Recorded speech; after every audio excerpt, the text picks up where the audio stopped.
25년 7월 28일 살아계신 하나님 말씀 골로새 3장 4절부터 10절 말씀을 가지고 욕심을 절제해야 된다는 말씀을 드리겠습니다. 세상에는 버려서 유익한 게 있고 소유해서 유익한 게 있죠. 많은 사람이 소유욕에 집착해서 무엇이든 더 하려 하지만은 사실 따지고 보면은 소유할수록 불편하고 거추장스럽고 과다함으로 처치하지 못해서 고심하게 됩니다. 이것을 갖다 일컬어서 과욕이라고 말을 하죠.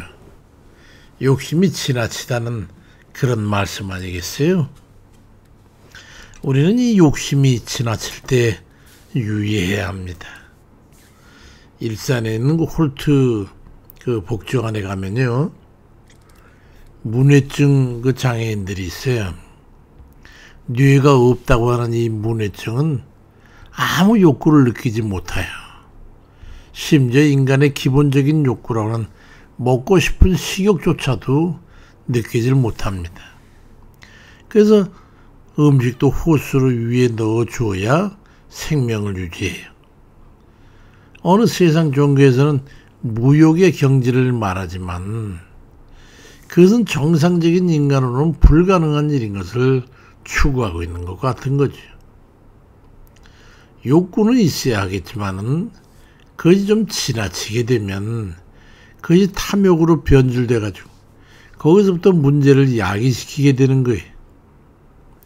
모든 죄가 거기서부터 잉태되기 때문입니다. 어째서 욕심이 죄를 짓게 되는 걸까요? 정상적인 수단과 방법으로 욕심을 채울 수 없게 되니까 욕심을 충족시키기 위해서 악랄한 수단과 방법을 동원하다 보니까 그게 그만 죄악에 이르게 되는 원인이 되는 거예요. 그래서 야고보 1장 15절에 욕심이 잉태한 즉 죄를 낳고 죄가 장성한 즉 사망을 낳느니라 말씀하고 있습니다. 결국 욕심이 죄의 시발점이 되고 촉매제가 되고 그 열매를 책임지게 되니까 그로 인해 가지고 영원한 멸망에까지 이르게 되는 거예요. 참 무서운 일이지요. 욕망 내지는 욕심은 누구나 가지고 있는 그 인간적인 속성이지만 그걸 억제하지 않으면 큰 해를 당하게 됩니다.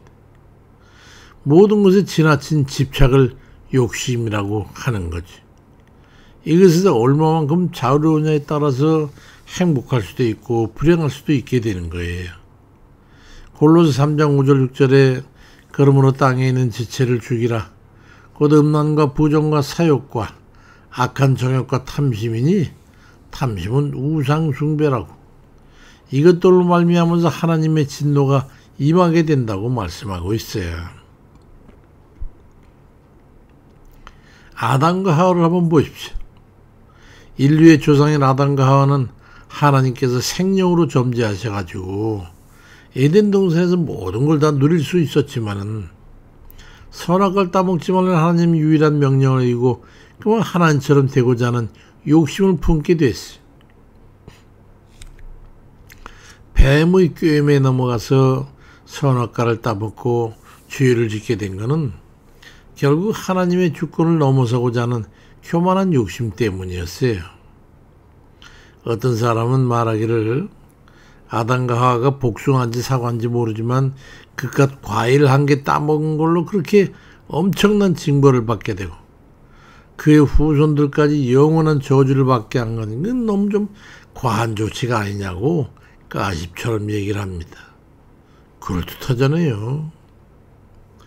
그처럼 뱀의 꾀임에 넘어가 하나님의 주권을 넘어서고자 했던 그 행동의 결정이 하나님의 뜻을 저버리고 하나님의 명령에 반하는 그런 상상도 할 수 없는 엄청난 결과를 가져오게 된 걸 보면 작은 욕심이 얼마나 무서운 결과를 가져오게 된다는 걸 알아야 됩니다. 작은 키 하나가 전체 배를 갖다가 좌지우지한다는 말, 그보다 더 무서운 거예요. 교만한 작은 욕심이 인류를 영원한 멸망에 이르게 한 그 원인이 되었다는 것을 기억해야 합니다. 우리의 작은 욕심이 어떤 무서운 죄악의 기폭제가 될 수 있는지 알 수 없는 거예요.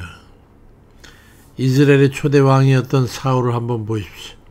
처음엔 겸손하고 하나님 뜻을 따르는 순수한 그런 모습을 보였던 거였지만은 인간적인 욕심이 그의 발목을 잡았어요. 아말렉과의 전장에서 하나님 명령을 온전히 따르지 않고 백성들이 탐욕에 굴복해가지고 좋은 가축들을 남겨두는 그런 죄를 범하게 됐던 거죠. 백성들이 물질에 대한 탐욕에 자신의 욕심을 가지고 동조함을 해가지고 하나님의 뜻을 거역하는 죄를 저지르게 돼서 결국 비참한 추유를 맞게 됐잖아요. 잠언 28장 16절에 그래서 무지한 치리자는 포악을 크게 행하거니와 탐욕을 미워하는 자는 장수할 거라고 말씀하고 있고, 시편 119편 36절엔 내 마음을 주의 증거들에게 향하게 하시고 탐욕으로 행하지 말게 해달라고 그렇게 기도하고 있어요. 과한 욕심에는 반드시 보응을 받게 돼 있어요. 욕심은 욕심 그 자체보다도 그런에서 파생되는 2차적 행위에 의한 영향이 더 크다 할 거예요. 이번 정권이 바뀌고 나서 옛날에 벌어지고 있는 상황을 보면은 인간의 욕심만큼 세상에 대해서 악영향을 끼치는 것이 없다는 것을 다들 잘 알 겁니다. 이 세상에서 인간의 공덕이 무너지게 하는 가장 큰 원인은 바로 욕심입니다. 야고보 1장 14절에 오직 각 사람이 시험을 받는 것은 자기 욕심에 끌려 미혹됨이라고 말씀하고 있고, 그래서 에베소 4장 22절을 예한 너희는 유혹의 욕심을 따라 썩어져가는 구습을 따르는 옛사람을 벗어버리고 오직 너희의 심령이 새롭게 되어 하나님을 따라 의와 진리의 거룩함으로 지으심 받은 새 사람을 입으라고 말씀하고 있어요. 물질과 성적인 욕심 때문에 수많은 사람이 죽고 죽음의 위협을 두려워하고 있는 그런 상황에 내몰리고 있는 이 극악한 범죄의 탐욕에 동조하는 집단점에서 이 백성들이 어수선히 벗어나야 정상을 찾게 될 겁니다. 요한일서 2장 16절에 이는 세상에 있는 모든 것이 육신의 정욕과 안목의 정욕과 이생의 자랑이니 다 아버지께로부터 온 것이 아니고 세상으로 온 것이라. 이 세상도 그 정욕도 지나가되 오직 하나님의 뜻을 행하는 자는 영원히 거하느니라 말씀합니다. 불의하고 악한 자가 회개하고 스스로 물러나지 않으면 지금은 선 것 같지만 정욕으로 선 자는 곧 반드시 무너져 내린다고 하는 걸, 하나님의 뜻을 따라 행하는 이가 곧 나타나서 바로잡을 수 있도록 이 나라를 위해서 많이 기도하시기 바랍니다. 성령을 의지해서 욕구를 절제하는 그런 이들이 다 돼가지고 영원한 영육의 평강을 누리는 그런 모든 복된 이들 되시길 주의 이름으로 축원드립니다. 아버지,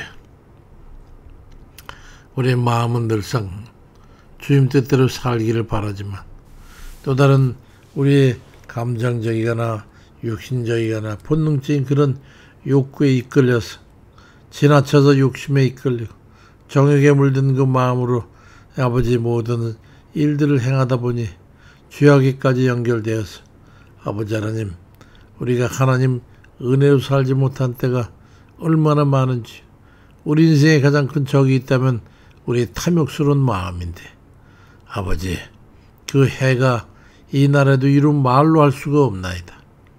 아버지께서 살펴주셔서 우리 모두가 다 이에서 벗어나고 또 주님 이 나라를 수렁으로 함정으로 이끌어가는 그 탐욕스러운 자들을 아버지께서 심판하셔서 하나님의 공의가 이 땅에 속히 편만히 퍼져서 악한 자들이 괴멸되고 아버지 하나님 뜻에 따라서 정말로 정직하고 성실한 그러한 이들이 아버지 하나님 이 나라를 이끌어가도록 역사해 주옵소서. 주님께 의지하옵고 우리 모든 믿음이 아버지 하나님 이제 탐욕의 마음에서 벗어난 그런 평정의 마음에서부터 실행이 되도록 우리 모두를 주장해 주옵소서. 예수 그리스도의 이름으로 기도드립니다. 아멘입니다.